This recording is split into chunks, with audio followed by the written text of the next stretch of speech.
Skinvala bira profilon koleji kolektivi ma studenta fazlaja citan baca takutui mazal lambenagar zartui fazlaja qazdek zinadal nafadalta yusatilla kubovsnaitui wa diubarkachin tillaja fasta kutui kufta. Nafadalta yu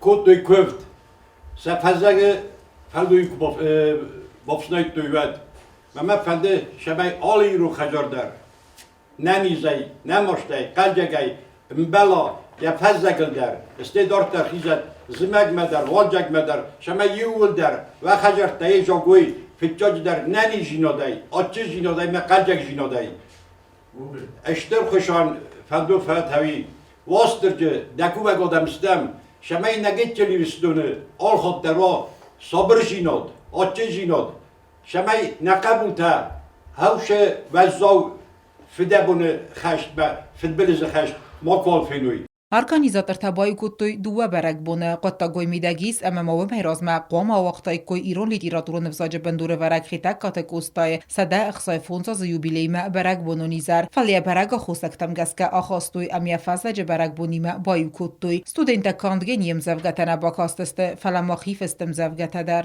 Не видел счастья наш поэт, душа его больна, ранима, и ведь здоровье подводила, и жизнь сошла его на нет. Но наш Коста он не сдавался. Боролся за людей всегда. И вот поэта с нами нету, но он всегда в наших сердцах. برک بونونیزر روات سمدیسون استودنتا اما آخر گنجتا فنگل راورتوی فز قصدک زخال سرتما درختایو ودون فیننزوت خمت اگه قد چیزای آخمفت که تموگا دور ود که کرک میسنزگ قوم سیمرت که انگوستا کارتوفتا ناستا اما بیره اندر خلصا دوم پرادوکتا در استودنتا با کاست استفازه جتا خیم زفگتا باستا کتوی خاریاگرافی اون نومر در ایرون کافتای باقل زکتوی مازال مرباسا و جتا ساختوی ما گم سگل در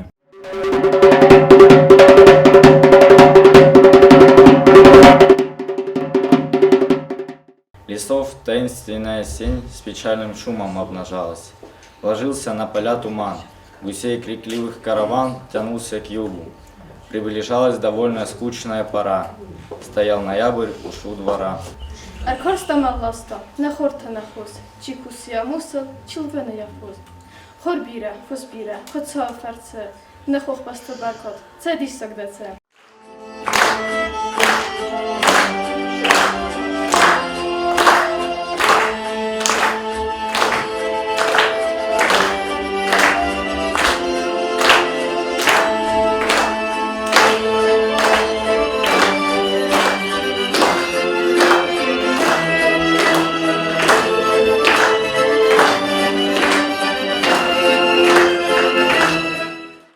برک بونونیزر کرون برتن organizator تا اما مازال واجرتن فاداتوت فز گندرخت اما خال سرتای باخرن. اوتات آلونا میدویت رینات تا تاکسانا اینفرماسون را واقع بون.